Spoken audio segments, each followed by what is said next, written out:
지금 우리가 이렇게 의사진행 발언하고 신상 발언하고 하는 것이 지금 이게 본류가 아니잖아요. 격가이잖아요. 그래서 그런 부분이 이 발언 시간이 배보다 배꼽이 더 크면 안 되겠습니다. 그래서 의사진행 발언을 이제 됐고요.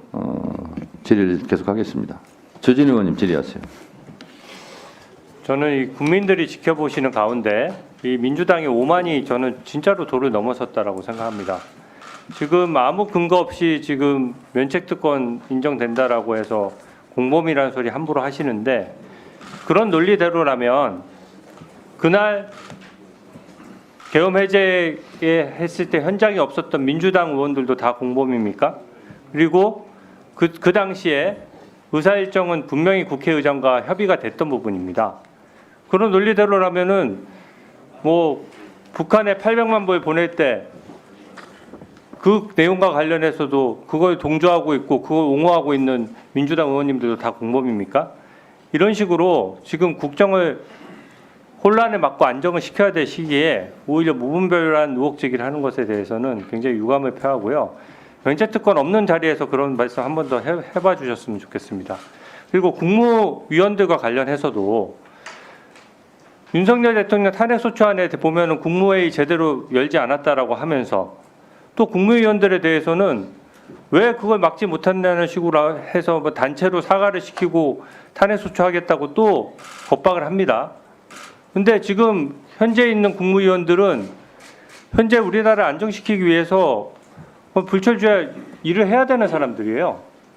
근데 함부로 그렇게 국무위원들 근거도 없이 모욕해가면서 어떻게 국정 운영을 안정시킬 수 있겠습니까? 국민들 보기에 진정성 있게 저는 조치를 해야 된다고 생각합니다. 그 헌법재판소에서 어제 헌법재판관 6명의 심리 변론이 가능하다라고 판단했는데 이게 재판관 회의에서 결론을 내린 건가요? 얼마 전에 있었던 그 가처분 결정에 그러니까 따라서 결정 주체가 뭐예요? 누가 결정한 것입니까? 이 6명이 가능하다라고 이번에 판단한 것은 뭐 헌법재판소장 대행이 결정한 것입니까? 아니면 뭐 재판관 회의에서 결정한 것입니까? 6인의 가처분 결정으로 결정이 된 겁니다. 그것은. 근데 저는 이거는 굉장히 문제가 있다라고 생각합니다. 왜냐하면요, 이 헌법 23조 1항은 헌법재판관 7명의 출석으로 심리한다라고 명시적으로 규정이 돼 있어요. 이게 왜 7명으로 해놨냐면 헌법재판소는 이 정치적인 갈등을 해소하는 기능이 있기 때문에 상권 분립으로 구성하게 돼 있어요. 대통령 3명, 대법원장 3명, 국회 3명. 그렇기 때문에 7명으로 한다는 거는 그 상권 분립의 주체가 각각 참여하라는 뜻입니다. 예를 들어 대통령 3명, 대법원장 3명 그렇게만 추천한 재판관으로 해서는 이게 상권 분립 정신이 그대로 재판에 구현될 수 없기 때문에 심리를 7명 이상으로 하도록 돼 있었던 거거든요. 근데 지금 방금 말씀하셨던 이진수 방통위원장에 대해서는 탄핵소추가 있으니까 본인이 헌법소원을 제기하면서 이 조항에 대해서 효력정지 가처분 신청을 했어요. 저도 그 사실을 잘 알고 있습니다. 근데 이거는 사안이 다른 것이 일단 첫 번째로 이진석 위원장은 본인의 헌법소원을 제기하면서 본인이 그 조항을 정지시켜달라고 요청을 한 겁니다.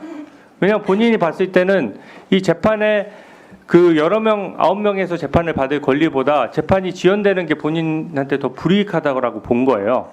그래서 이진숙 방통위원장은 사실은 그 효력이 정지되게 해달라고 요청을 한 사람입니다. 그리고 그 결정문을 보면 이게 범용적인 결정이 아니에요. 이진숙 방통위원장에 대한 탄핵소추랑 헌법소원 결정이 있을 때까지만 그 효력이 정지되는 겁니다. 그 조항에 대해서 헌법재판소에서 위헌 결정을 한 적도 없고 전체적으로 한 적이 없어요. 그러면 예를 들어서 이진숙 그 방통위원장은 9월 3일부터 재판해왔고 거의 재판도 여러 번 열었거든요. 그분에 대한 지금 헌법재판소에서는 무조건 그 대통령 탄핵소추부터 먼저 하겠다라고 하는데 이진숙 그 방통위원장에 대한 결정을 먼저 하게 되면 어떻게 됩니까? 그 조항의 효력은 다시 살아나는 거예요. 그리고 지금 현재 대통령의 주장은 재판을 통해서 판단을 해봐야 되겠지만 이 야당의 탄핵소추 남발, 특히 이진숙 위원장에 대해서 하루 만에 탄핵소추를 남발한 것에 대한 문제점을 지적하고 있잖아요. 그러면 이 판단과 이게 연관이 있기 때문에 이진숙 위원장에 대한 그 판단을 먼저 해볼 여지가 있는 겁니다. 근데 이진숙 위원장이 요청했던 그 조항에 그 해당 사건의 그 정지 조항을 가지고 이걸 일반적으로 해석해서 지금 재판도 열지 않았는데 대통령도 당연히 그 효력이 미친다.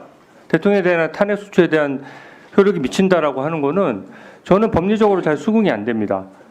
특히 당시에 이 이진숙 그 방통위원장에 대해서 이 7명이 심리한다는 규정을 효력 정지를 할 때에도 그 당시에는 9명 전원이 결정을 한 거예요. 지금은 재판관이 6분밖에 안 되지 않습니까? 그리고 나머지 3분에 대해서는 지금 구성을 채워야 되는 상황이고 그런 상황에서 이거를 섣부르게 먼저 변론 준비기를 열고 그렇게 했을 경우에 이 결과가 나왔을 때 어떻게 이거를 국민들을 납득시키고 순복시킬 수 있겠습니까? 대통령은 민주적 정당성을 보장받아서 직접적인 민주적 정당성을 보장받아서 선출된 사람이기 때문에 만약에 이게 그냥 다수결로 대통령직 날리는 게 아니에요. 탄핵소추도 3분의 2, 헌법재판관도 3분의 2 이상의 결정을 하도록 그만큼 신중히 하라는 뜻이고 이 탄핵소추에 반대하는 소수의 국민들이라고 하더라도 그분들이 그 결정에 수긍할 수 있는 절차를 해줘야 되는 거거든요. 근데 이게 지금 6명이 심리 변론 가능하다라고 판단 자체를 6명이 한다? 저는 이 자체로 문제가 있다라고 생각이 들고요. 만약에 이준석 방통위원장 그 탄핵소추를 먼저 결정하라고 하면 그러면 그 효력이 어떻게 되는 겁니까? 먼저 선입 선출이 원칙인데 이준석 방통위원장 관련해서는 그럼 결정을 안 하고 있고 그 결정에 있었던 효력 정지 규정을 가지고 지금 대통령 측 변호인의 의견도 듣지 않은 상태에서 무조건 변론을 진행을 해요? 저는 이거 법리적인 문제가 상당하다고 생각하는데 어떻게 생각하십니까? 헌법재판소에서는 그 헌법재판소법 23조에 대해서 23조 1항에 대해서 가처분 결정을 했습니다. 그거는 모든 그게 언제까지 효력이 되느냐는 거예요. 그게 영구하게 되는 게 아니지 않습니까? 이진숙 위원장에 한해서 그 사건의 재판이 선고될 때까지만 정지되는 것이잖아요. 그러니까 결정문에 보시면은 다 나와 있지만 23조 1항에 대한 위헌 심판이 들어와 있는 겁니다. 그래서 23조 1항에 대한 그 위헌 심판에 대한 가처분으로서 헌법재판소에서는 효력 정지를 해놓은 것입니다. 그리고 그 효력 정지의 처분은 이진숙 그 탄핵 심판에만 적용되는 것이 아니고 모든 사건에 적용이 된다고 저희 재판부는 판단을 하고 있는 것입니다. 네, 정리해 주세요. 그 부분에 대해서는 재판부에서 다 그 고려하고 있다고 말씀을 드리겠습니다. 그 헌법재판소 있잖아요.